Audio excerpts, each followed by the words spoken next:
But first, the economy. Michael, what does the president do? Not good news. He's now starting his campaign. You know, I mean, what he has to do, what he's been doing, is focus on the trend rather than the specific number, right? So he looks back at the last couple of years. There has been job growth. There have been jobs that have been added. I think he says 4.1 million jobs added in the last couple of years. He'll focus on that. You saw Mitt Romney focusing on the number today, and after writing that op-ed, he made a few comments this morning on another network and said, well, we should be in a recovery that is adding 500,000 jobs a month, not 115, which is interesting given the fact that fact, 500,000 jobs in a month has only happened something like 5 times in the last half century. I mean, so it's not. I mean, that is wildly more than anybody would expect, but.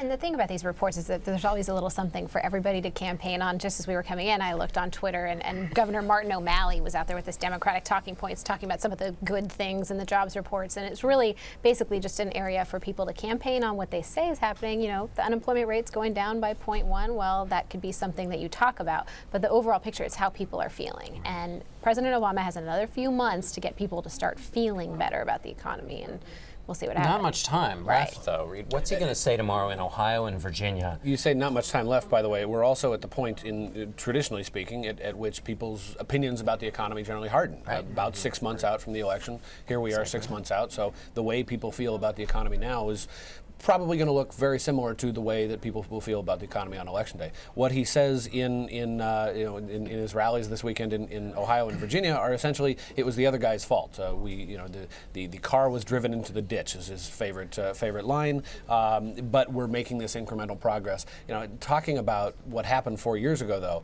is real tough in an atmosphere in which the American people want something now, and they were so impatient that they kicked the Republicans out in 06. They kicked even more Republicans out in 08.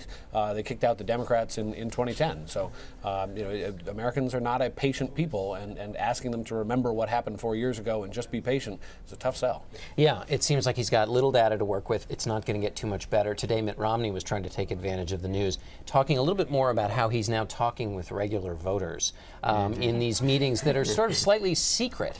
And Charlie Rose asked him if he was going to take a tour like his father did, with 17 cities in what they were called the ghettos in 1968 when he was running for president. On CBS this morning, Romney said, I have meetings with voters before my rallies. The media doesn't see them. Why hold them in secret, Michael? I think at some level it's a gimmick to try to show that he's connecting with real people, and that he's doing it in a way that's real and not for show, right? I mean, that's the irony is that the whole thing is for show, but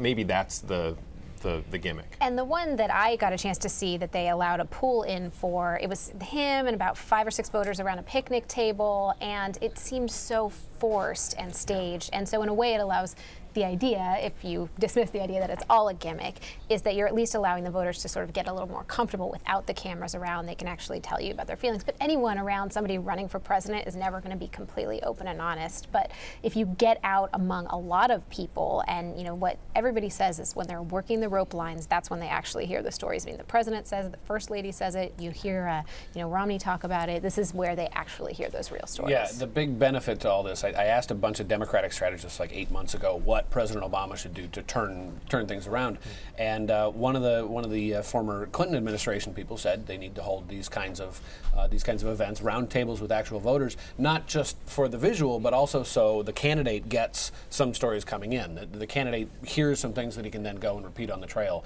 and get outside of the sort of poll-tested message bubble and come up with something that really moves voters, which is something that Mitt Romney is spectacularly unable to do. And Bloomberg had a piece this week making just that case, which is that campaigns are about storytelling, and that in part what a candidate has to do is have these meetings, whether they're secret or in public with voters, then retell their stories as a way to say to other people, I understand your world. Mitt Romney doesn't have that skill. And the Obama campaign really put a lot of effort into this in 2008, and since he's been president, of identifying people that they could say are actually helped by whatever it is. They were very big on this with health care, and they put that person not only in a web video, but introducing him in a rally, and then showcased in a policy paper. paper. And of course, Julia. That's what I was just going to get to, right? So then yesterday, the Obama campaign puts out this fictional person, right. Julia, who they show growing up from age 3 to 67 and all the different places that the government helps her.